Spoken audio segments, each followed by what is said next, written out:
George Galloway, your response. Well, Chair, ladies and gentlemen, slobbering was the note that Mr. Hitchens chose to end on. I'm not sure that was wise. Bring it on. But I want to begin by praising Mr. Hitchens.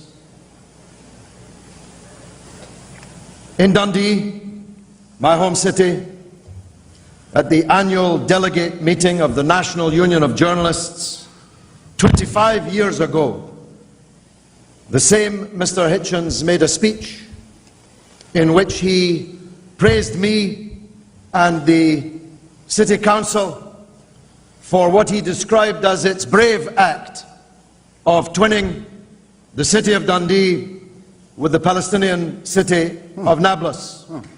He said... No. Must have been someone else. He said that it was... I didn't interrupt you, so perhaps you'll not slobber over my remarks. Someone else.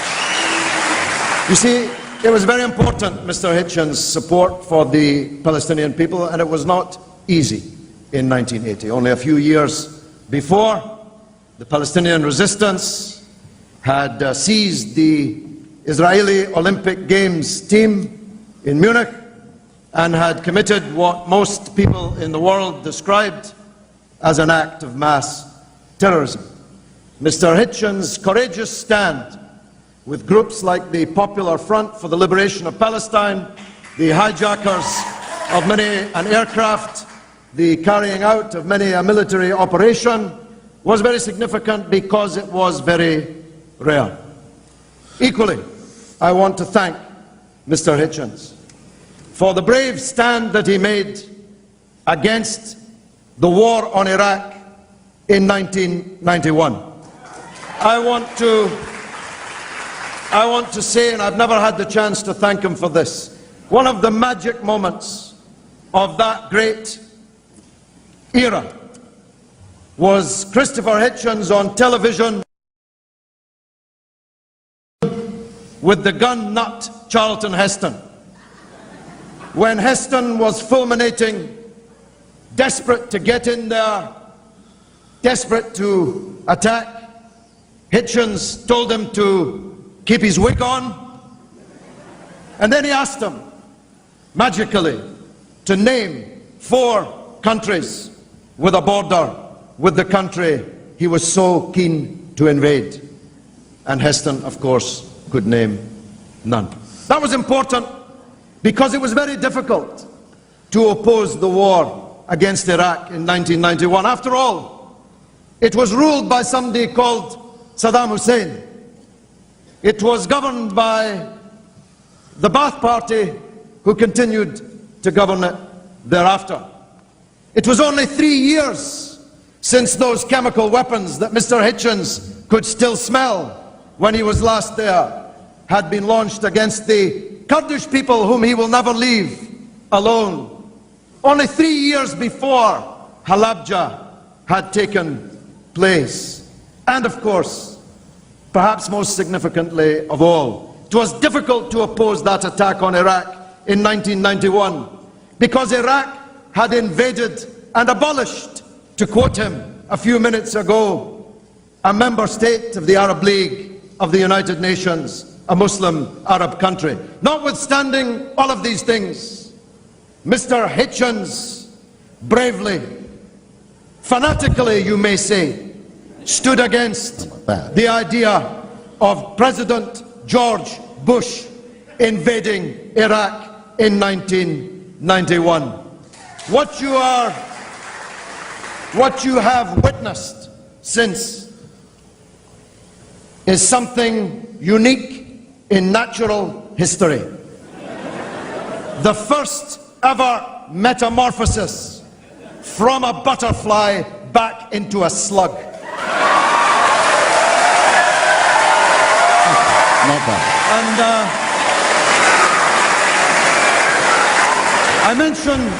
I mention slug purposefully because the one thing a slug does leave behind it is a trail of slime. Now, I was brought up by my father on the principle never to wrestle with a chimney sweep, because whatever you do, you can't come out clean. But you, Mr. Hitchens, are no chimney sweep. That's not coal dust in which you are covered. You are covered in the stuff you like to smear on to others. Not just me, with your Goebbelian leaflets full of selective quotation, half-truth, mistruth, and downright untruth, and the comments you made in your last 2 minutes of this speech. But people much more gentle than me, people like Cindy Sheehan,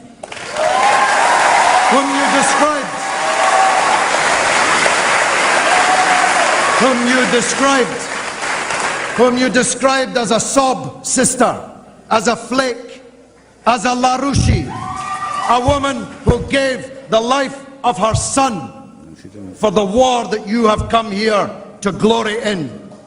People like Mr. Hitchens are ready to fight to the last drop of other people's blood, and it's utterly contemptible. Utterly and completely contemptible. Now, Hitchens makes much, and I know that he will in his next segment, so I shall, to coin a phrase, preempt it, of the nature and character of those resisting the foreign invasion and occupation in Iraq. I spoke last night in Boston, in a hall where many of the leaders of the great American Revolution stood and spoke. My favorite member of the British Parliament has a statue. It's the first one you meet as you walk in St. Stephen's entry. It is a statue of Charles James Fox. He was expelled twice from Parliament for supporting the American Revolution and supporting the French Revolution. Now, some might say Fox was wrong supporting the anti-colonial struggle of the American people. After all, some might say, better be careful what you wish for, Charlie. Maybe one day that independent free country you're supporting the birth of will be ruled by crazed fundamentalists like Pat Robertson and George W. Bush and Dick Cheney and Michael Ashcroft. They might have said, be careful, Charlie. If this country becomes free, it might one day not even be able to pick up the dead bodies in one of its most important cities a week after they've lain there. Such is the malevolence and incompetence of the government which will rule it. But Fox would have said no. Fox would have said no. He would have said the American people have a right to be free. Who they choose to rule them is a matter for them. Let them make their mistakes. Let them have their own politics. My country has no right to occupy them any further. Now, I am of Irish background myself.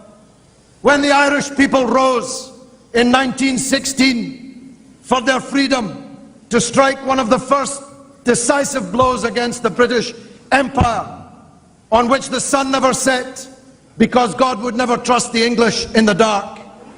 When the Irish people rose, the Hitchens of those days in Bloomsbury, in the salons, denounced the Irish rebels as priest-ridden, bog-trotting, Celtic, Gaelic obscurantists to whom they would never issue from Bloomsbury a certificate of approval.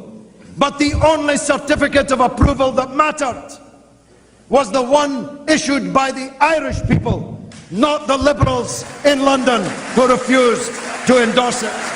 My point is this. For us in the United States and the United Kingdom, there is only one big question. Mr. Bush actually framed it for us.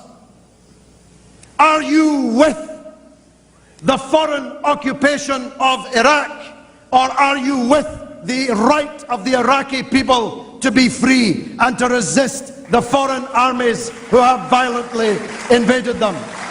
And that's why that cheap demagoguery by Hitchens at the beginning of this debate got the risible response that it did from this audience, because he wants you to make a minute's silence for the 145 today, but he can't bring himself to mention the massacre in Tal Afar over the last 4 days in Iraq. He doesn't want to know about the massacre in Fallujah when the American armed forces, brick by brick, destroyed a city and massacred thousands of people. Now this debate, as Amy Goodman said, is taking place at a very important time on a very important subject. This war in which he glories. Although how I wish he'd put on a tin hat and pick up a gun and go and fight himself. How I wish to see that sight. This war in which he glories has cost the lives, according to those well-known Saddamist fronts, the Lancet and Johns Hopkins University, well in excess of 100,000 people's lives, and hundreds of thousands more have been maimed and wounded. And it was all for a pack of lies. There were no weapons of mass destruction. There was no link between Iraq and Al-Qaeda. There was no link between Iraq and the atrocities on the 9th of September, on the 9/11 here in the United States. There was no welcome for the foreign armies that invaded Iraq. Hitchens said they would be greeted by flowers, but there are 2,000 young American boys lying in the ground now, testimony to the fact that they were welcomed by something else. And thousands more wounded, maimed, many of them in wheelchairs for the rest of their lives, testament to the folly of Hitchens and Bush and Cheney and the rest of the neocon gang that dragged your country into this disaster.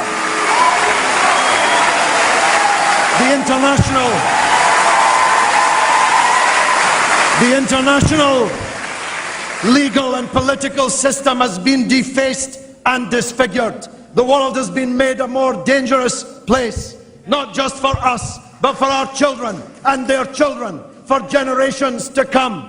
The world has been made a more dangerous place. Hitchens asked us to believe that hundreds of thousands of Western soldiers invading a Muslim country would make less Islamist fundamentalism. He asked us to believe that devastating Iraq and making a Yugoslavia on top of the world's biggest oil field would make the world a safer and more stable place. There is scarcely a sentient being in the land who any longer believes that the war on Iraq was either necessary or just or a good idea.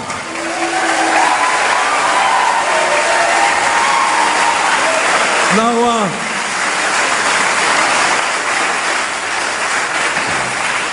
you may very well ask why so many people wanted to come in here and watch and listen to two British guys debating in the United States of America about a war far away.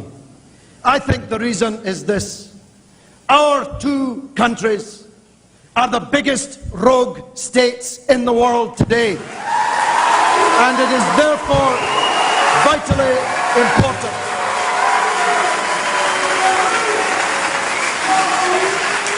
It is therefore vitally important that those who oppose the crimes of our governments on both sides of the Atlantic link hands, link arms, stand shoulder to shoulder until we've rid the world of George W. Bush and Anthony Blair, once and for all. Thank you very much.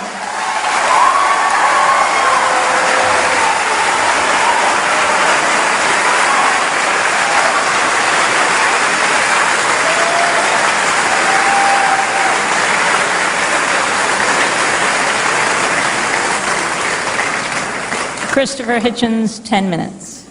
Well, I think I can say that it's a sort of a pleasure to be insulted by Mr. Galloway under any of my identities. I've never made a speech at a journalists' conference in Dundee, for example. I don't know who does Mr. Galloway's research, though I think I can guess. Eamon McCann, he said it on radio in New York on Saturday. Eamon McCann, remember him?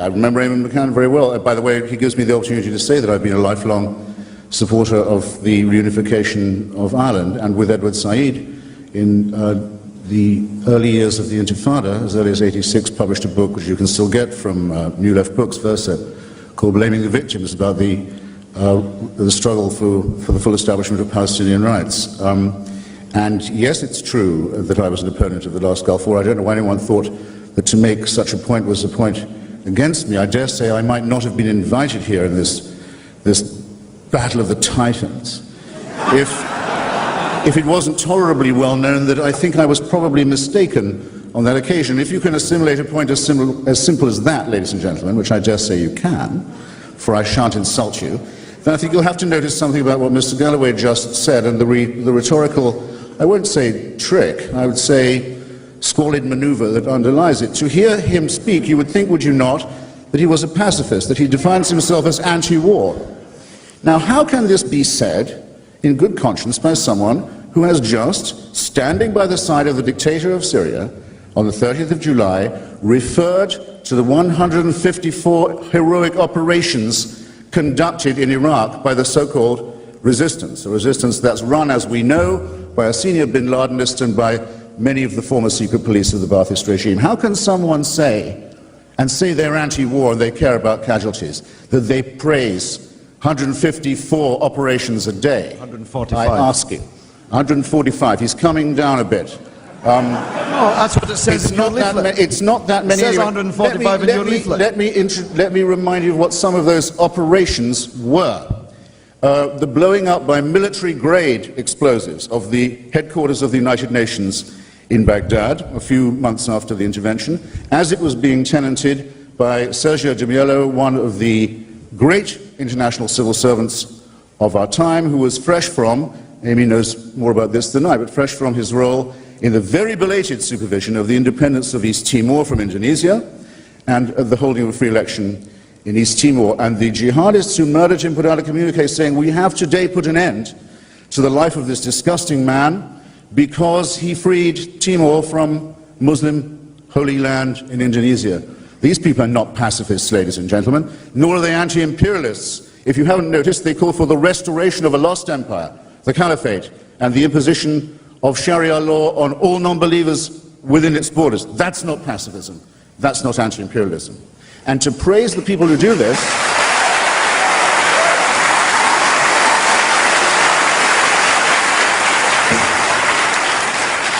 to sully the name of Charles James Fox, ladies and gentlemen, with such a squalid enterprise of brigandage and conquest is truly revolting. It's almost as funny as Michael Moore saying that the Zarqawiyite resistance in Iraq is for him the same as the Minutemen of the American Revolution. There comes a point, and I think it's come by now, where what people say is self-discrediting, requires no more comment from me. Some of this is funny, okay? Some of it simply shows that the people on the other side of this house are not serious. The cheap laugh and the easy joke will do for them. Of course it's funny that the authoress of the Vagina Monologues puts Mr. Galloway on the campaign trail with Jane Fonda. Who can't laugh at that? I know a number of women who can't wait, people who used to know Mr. Galloway, to hear a woman talk back to him in any way at all. But the seriousness of it can't be concealed. Now, among the people killed by these heroic operations in Iraq, some of them run from Syria and paid for by the human toothbrush and slobbering Dauphin Assad, Mr. Galloway's new pal.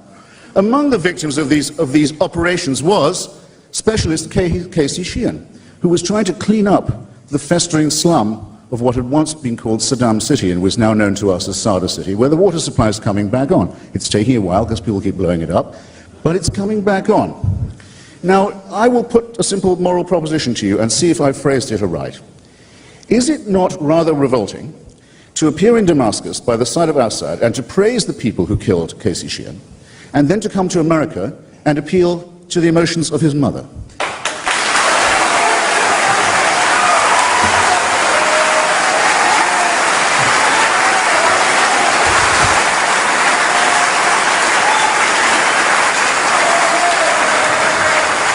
I say sincerely, I didn't think it could get as low as that. And yes, I did criticize the luckless Mrs. Sheehan because she had made a very unfortunate political statement suggesting that she agreed with Mr. bin Laden that George Bush was the murderer of her son, which is not. The son, you exculpate the murderer, you exculpate the killers, right there.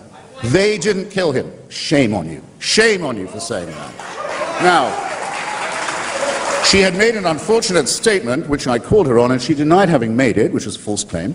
And she said that someone else had magically inserted it into her email, which was a claim equally found to be false. All of these claims, ladies and gentlemen, can be found to be false by a moment's checking, if you really believe the crazed fabrication of the figures of 100,000 deaths in Iraq. And if you think that only people who die in Iraq, but the only deaths caused in Iraq are by coalition forces, if you're willing to believe any or all of that, you can simply go to my colleague Fred Kaplan's space on slate.com. He's a very stern and strong critic of the war, a great opponent of mine. We've had quite a quarrel about it. He's a great writer about science and other matters. It's a simple matter to show this is politicized hack work of the worst kind. The statistics in that case have been conclusively and absolutely shown to be false. And I invite anyone to check it. Everything I say has at least 10 pages of documentation which I'm willing to share behind it. And you will have your chance to challenge me and pass questions to Amy. Now, I believe that that's really all I particularly need to say, except, don't clap that fast, that's cruel, that's mean. Except to say this about the question of who's who in this war. Iraq is not being occupied by President Talabani. President Talabani was born there. He's had to move a few times. He's seen his villages destroyed and his home bombed and his family shot at and murdered and so on. He's not occupying Iraq. President Talabani is in fact the leader of the Patriotic Union of Kurdistan, which is the corresponding member organization of the Socialist International. It is the Iraqi member party of the Socialist International. The Iraqi Communist Party, a party with a great record of bad politics but good civil struggle in Iraq, and with great organization among the women and trade unionists and journalists and workers of the country, has of course been a member already of the provisional government and is campaigning enthusiastically in the elections. There are probably some people among you here who fancy yourself as having leftist revolutionary credentials. In fact, I can tell that you do from the zoo noises you make. and the scars you can demonstrate from your long underground twilight struggle against Dick Cheney. But while you're masturbating in that manner, the Iraqi secular left, the socialist and communist movements, the workers' movement, the trade unions are fighting for their lives against the most vicious and indiscriminate form of fascist violence that any country in the region has seen for a very long time. And the full intent of that was, and I'll say it directly, yes in Fallujah, was to establish a Taliban regime and a safe house for Al-Qaeda infiltrators. That's what we were facing. You think you could fight that without casualties? You're irresponsible. You're ahistorical. We take, on this side of the House, without conditions, we take our side with the struggle of the Iraqi democratic and secular left against fascism. We make no apology. Those who have betrayed their own party, Mr. Galloway had to be expelled from the great labor movement of which I'm myself still a member, because of advocating the shooting, publicly advocating jihad against British troops, now turns on the Iraqi left and wishes them well, and wishes and argues and hopes for their defeat by an onslaught which would make Afghanistan seem like a civilized country. What two positions can one take about this? I invite you to consider, ladies and gentlemen, and consider carefully, and thank you.